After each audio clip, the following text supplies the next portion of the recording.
Hello y'all on YouTube, this is Rob from Rob's Nerdy Knives. Today I have a little Rob's rambling here about button locks, and these are my collection of button locks that I've enjoyed and sought out and have acquired. And I'll talk a little bit about them and what I think makes a good button lock and maybe other button locks I've already owned in the past. So before I got a hold of any of these CJRBs or Kizer or Vosteed button locks here, I had actually owned a ProTech Malibu. I enjoyed that a lot, but it was just a little bit too small and it would dig into my hand right here and become uncomfortable after a while. I had a Mordax that was in CPM 20 CV and really liked that knife a lot. My neighbor moved and asked to buy it, and I had heard that ProTech was releasing a MagnaCut version very soon at the Texas Blade Show, so I sold it to him. And probably pretty much what I paid for it, but sold it to him and was excited to probably get the Mordax. Well, that didn't come out till the end of the year, and then when it did, it sold out immediately, and so I haven't been able to get that one. That would have probably been one of my grail knives for the longest time, and one that I'd wanted to get to be my button lock until I found the Pyrite. I'll talk about that in a little bit, but this is also a Pyrite. Yep, those two look very similar, and they're on opposite ends for a reason. But still like ProTech a lot, and still would love to get a Mordax at some point, but it is not as much of a grail knife now as it was before, because I have something that I enjoy a lot, and it's a fun knife to carry. But I would love to get one maybe someday, but it's not as one of those grail, search out and try to find at all costs kind of knives anymore. But these knives I've really enjoyed, and I know some people will say that they're not fans of button locks because they feel like they're just not sturdy, not for hard use, and you're probably right. It's not a hard use type of locking mechanism on a knife, I'm sure, and there's better ones like the shark lock, the scorpion lock, the back lock. Those are all going to be stronger. Even the compression lock and a frame lock and a liner lock are all going to be about the same as far as that next level, but they would all be better than the button lock. I absolutely get that. No argument there. But for those of us, 95, 98, maybe even 99% of us that have knives, we use them, every day. We cut envelopes, we cut snacks, maybe an apple, we cut a box, we cut plastic wrap around cases of water or other things that we work on. Maybe we cut open plastic bags that are, mulch for the yard or fertilizer or whatever. But most of us aren't going to be out there, bushwhacking and cutting down trees and cutting logs and stuff. And if you did all that, you should get a fixed blade. That's ideally the best tool. And that's not me. I'm not one of those. And so I don't have a fixed blade, except for the one that I got from my father. It's almost 100 years old, that he bought before World War II. But I don't have fixed blades, and they're not my desire for my collection at this point in my life. And maybe they will be down the road. Maybe that'll be something I'll explore later on, but right now I don't have an interest in it, and that's okay. We're all different places in our knife journey, and people have different likes and dislikes in knives, and there's things that I liked at first that I don't like as much now, and there's things I didn't think I cared for that I really like now. So it's all a matter of exposure, and I think the design, a lot of it has to do with the design of something, and can really lure you in to like that particular type of knife or design, because the way they execute it, it's just really going to pull you in. Well, to talk a little bit about some of these knives that I've really enjoyed, I'll talk about these guys right here. I got this CJRB Pyrite, and this is the steel frame, steel clip, and this is their proprietary, let's see if we can see it right here, the proprietary ARRP M9 steel. I don't know if we can get that focus on. ARRP M9 steel. It's a powdered steel. It's like a powdered version of D2 with a little better corrosion resistance, but still pretty similar. So it's a good budget steel. It's probably a fantastic budget steel, up there with like 14C28N, which is another budget steel. D2 K110. K110 is Bowler's D2 version, right? That can be an ingot steel as well. So those are great budget steels. This is a great knife. The execution is fantastic. It's very flickable, it's very usable, it fits in the hand really well. Yeah, it looks like a basic knife that everybody else has, like a bug out or whatever else. Yeah, I get that, but the way they execute this, the way it works, the way the lock works, it's just phenomenal and fantastic. This one has a nice clink to it, or cling when it hits, that I just really enjoy too. Now, my wife and family, they don't, not as much. If I'm flicking my knife, I get in trouble, right? I don't know about you guys. Any of you guys flick your knives and get in trouble with your significant others or family or friends? I do. Anyways, great execution. I mean, this is like a $50 knife. This is just fantastic. This comes in PVD black, which I have, and also just plain steel exposed, which is nice too, like stonewash. That's a nice one as well. Then you have like the CJRB Lago right here. This is really cool. G10, a little bit bigger, has a hole fuller with a flipper, so there's options, right? So, and you can see these two are going to be, approximately, one's a bigger one, one's a littler. The little one here has maybe under a 3-inch blade.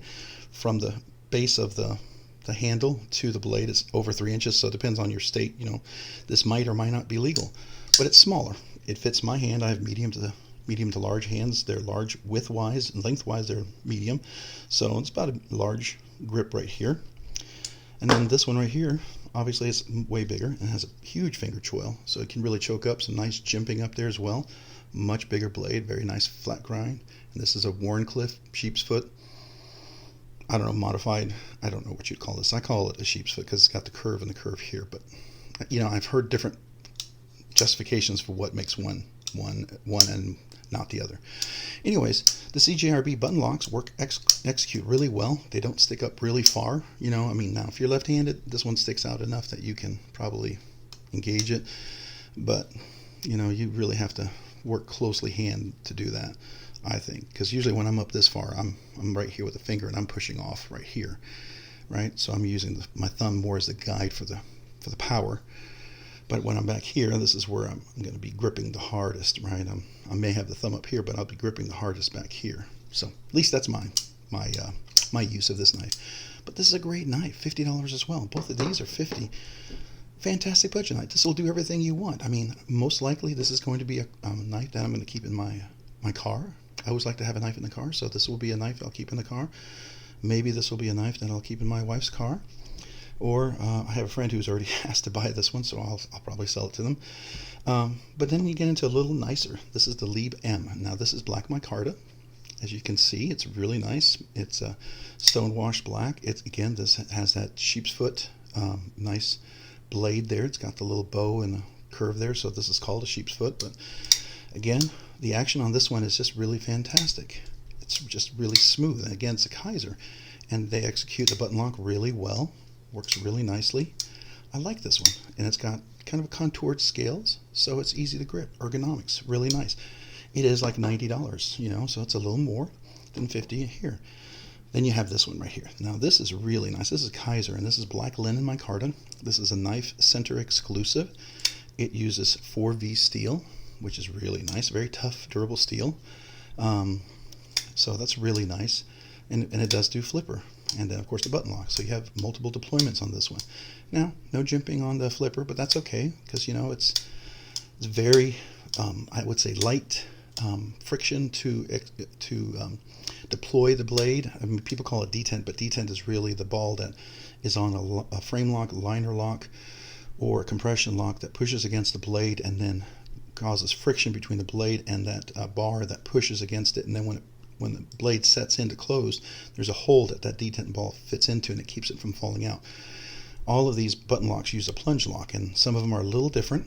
Like, for instance, this one uses what they call it a Trek lock. It's a little different design than the other ones, but it's essentially the same. It locks inside. It'll lock inside on the blade, closed, and lock open. So you can break it here because it just has to go over kind of a curve. And that causes the friction. Here it locks in, literally engages, and you have to depress this to release it. And these button locks, there's a spring inside that pushes up, and that can be part of the tension that's on the blade, depending on how well it falls. So, like, for instance, if you press these and you press it all the way, there's no tension. You'll see it just swings. But if you press it and release it, there's some tension based on that spring in there. And for some, there's more than others, right? So if I do this and I do that, you can see there's more tension on this one, but over here, I do that, you know, a little less tension because one heavier blade, but that's just the way it is. Just like this one, the CJRB, once you release that, there's like hardly any tension, right? And so some people really don't like that. They don't like it just falls shutty. Some people love it. It's really, that's the cool thing about knives. There's so many different designs. There's so many different executions of things that you can find something you like, and people can enjoy what they like, and that's okay. That's why there's so many designers out there, and they sell well, because there's people who want different tools for different purposes. And there's different aesthetics and engineering and utilitarian usage that people have for each of their knives, right? So here's the Trek Lock. This is from Vosteed. This is the Thunderbird. A really unique design, you know, hollow grind. Hard to get a hold of, has a fuller. You can deploy it multiple ways, you know. You can flip it, you can front flip it. You can use a fuller, you can use the fuller line, the fuller hole like a Spidey flick, you know, and then of course you can use the button lock. So you can deploy it like a button lock. Here, sorry, it's hard to do on the camera. There we go. But this uses a Trek Lock, and what the difference, I believe, if I understood it correctly, is this engages up further up higher. Now it's part of the design of the blade and everything, but it's out of the way. So if you do choke up, you know, it's going to be less in the way, and it's going to be a little more recessed. And I don't know if you can see that. Probably a little more recessed and easier to work with. You know, and it doesn't really disengage until you push it all the way in. So there's that. Again, button locks aren't for everybody, and some people are going to not like them. Lefties might not care for them for other reasons, depending on how they use their knife.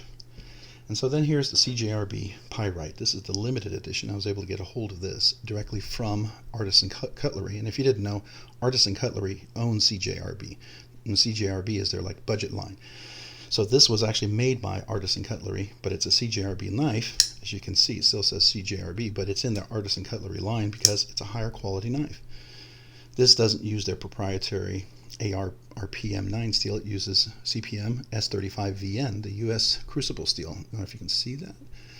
And, you know, the PVD black coating is similar, but this is a titanium handle with a black micarta inlay, which is really nice, and it's contoured. It's not as flat as the other one. This one is, I don't know if you can see that, it's pretty flat in the handle, right? There's no contour on that. This one has some contour, which gives it a little nicer aesthetic when you hold it and use it. And it's a little different sound as well because it's titanium, right? And the button lock is pretty much executed the same way. This one maybe, no, it has about the same action. I was going to say, because once you release it, it does drop pretty much like the other one, right? But it's just executed a little nicer. The blade, the steel is going to be, this is definitely a better steel. I don't know if they call it a super steel. S35VN used to be a super steel. I don't know if it still is, but it's definitely a high-end steel. I'll put it that way. It's right below super steel, if not considered a super steel. I think now the S45VN is a super steel version of the S35 because that's a little better composition for more corrosion resistance. Maybe not as tough, but S35VN is very tough. Holds the edge really well, easy to sharpen relatively, and you know, there's just a lot of benefits for this. It's a great steel. A lot of people use it, and there's reasons why. As long as you heat treat it well, it's really great steel. But after getting this one, I kind of satisfied my itch for a high-end button lock, and I think this will probably be something that'll stay in my collection. Definitely a keeper. I've been carrying it a lot and really enjoying it. It's a lot of fun. So, but these are the different types of button locks I've gotten into, and I like them all. I do. I like the budget ones. They're really great. Matter of fact, my sister-in-law really likes the button locks over like the Axis lock or Able lock. You know, Axis is Benchmade, Able is Hogue. Same type of locking mechanism. Benchmade used to have a patent on that, and the patent ran out, so you had like Hogue making their Axis lock, and there's other companies, and they call it different types of locks, but it's essentially the same. It uses an Omega spring, and it rolls over the back of the blade and locks in place with that Omega spring pulling a bar that locks it closed and locks it open. You know, we can talk about that in another video if you'd like to see more about that or hear more about that. But different type of locking mechanism altogether. But she didn't care for that one, and she didn't like the liner lock because she has some thumb issues with strength, and I think she's telling me she might need some surgery, but you know, hopefully it'll get better, and maybe she won't need it. But the liner lock and the frame lock are a little hard for her to work with, and I've even tried to, you know, tell her using the right front finger, but you know, she's not into knives. She doesn't carry them a whole lot, so for her it's a little more intimidating using those liner locks, like the one I'm carrying today here. This is the Wii Hi-Fin, and that has a frame lock, as you can see, right? And so you still have to be able to deploy it or push that line, the bar out of the way to allow it to lock. And for her, that's a little difficult, and that's where the benefit of some of these button locks come in. You know, you can, if it's okay with the thumb stud, you do have to use your thumb here, but the nice thing is, you know, you can just press the button and it releases, and you don't have to move this back and forth like this. I don't know if, you know, it's issue this way or this way, but, you know, so she likes the idea of the flippers, and we have 4 examples of flippers, and they work really nicely with the button.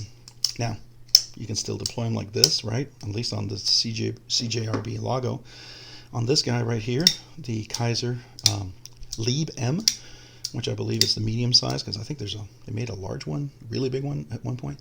This one, surprisingly enough, oops, if I can do it here, I can reverse flick it with my middle finger. So I like that a lot. I think that's kind of cool. There's not enough pressure where I can do that. Now this one, I have yet to be able to reverse flick with my left finger. And of course I just did it right here in camera. Well, all right, that's the first time.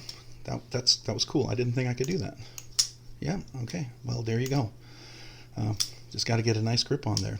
So let's see, can I do the right? No. See, I haven't been able to do the right hand. I can do the left. Yeah, okay, well, very cool. But she likes this one a lot. Black linen micarta, it's kind of zebra pattern. It is really nice and elegant. Small blade, you know, relatively speaking, it's about 3 inches, which I think would be the maximum for her. So that's one that I'll probably maybe consider for her as a gift, or, you know, if there's another one that she favors, so we'll look at that since Christmas is coming up, right? I like this one. This is just cool. I love wearing this one, especially on Fridays, where, you know, carry something red Fridays. I like to do that to support our troops. To me, that's important. For some people, it means nothing, and I get it. But for me, it's a symbol of my support of the troops, and my job and what I do is the very thing I do. You know, I want to note that. So I like that to carry on Fridays. I have other knives with red in them that I carry on Fridays too. This is technically red, but it sure looks orange when you see it, right? Doesn't it look orange? That's supposed to be red, so I'm not sure I can do that one on a Friday. But that would be a great out in the woods type of knife. You could certainly see it and not lose it. Definitely heavy duty. It would be something I could keep in the car. It's easy to find and view, so that would be cool. So that's my thoughts on the button locks. I know there's nicer ones out there. I know there's some high-end button locks. I know Medford has some. I know a bunch of ProTech has some really fancy ones as well. And I know there's many others. But I can tell you, I like these designs. I like the functionality of these knives. I enjoy ProTech a lot, and I will continue to enjoy them. I just don't have them in my collection right now. I have these guys, and ProTech is hard to find at times. And if you sell them thinking you're going to be able to replace them, may not always be the case. So then you'll get in the situation where I'm at, where I haven't been able to replace any of them. But these are really fantastic knives. I like the way they fit, the form, function, and you really should go out there and try them. Try them and see what works best for you and your hand, because not every one of these is going to fit your hand. It's going to fit your needs. It's going to fit your aesthetics. You know, there are different ones that may or may not do that for you. These are the ones that I've liked and enjoyed and have kept, right? I'm curious, what are yours? What are your thoughts on the button lock? Do you like it? Do you hate it? And if you like it, what kind of button locks do you like? And if you're sort of okay with it, and you have maybe 1 or 2 in your collection, what do you use your button lock knives for? Are they just kind of a, you know, EDC, carry around, open letters, envelopes in an office sort of thing, or are they something else? I can tell you that I have lent some of these knives to folks when I've carried them, and they find these very easy to work because there's a button. It's intuitive, right? I mean, now they may get it and may open it like this, and then when they see they close it, they're like, oh, okay. I mean, they don't know they can do that. That takes a little bit of practice, right? The first time anybody flicks a knife, unless you've seen someone do it for a long time and you kind of get it right away. Sometimes it's, you know, most people fail the first flick. They'll usually do something like that. They won't flick it hard enough, or if they do the flipper, won't hit it hard enough, whatever. But they're very easy to lend out and for people to use, and to me, safe, you know, pretty much safer, if you will. I don't know. Do you guys have any other questions or anything about these? Please let me know in the comments down below. Feel free. And if you like this video, you like this content, you find it interesting, funny, entertaining, or just something to play in the background, I sure would appreciate you consider subscribing and maybe hitting the like button. It sure lets me know that you like the content and I can keep producing some more content for you guys. And if you like that, maybe consider following me over on Instagram at robs_nerdy_knives. That's robs_nerdy_knives. Thanks so much and have a great day. Bye.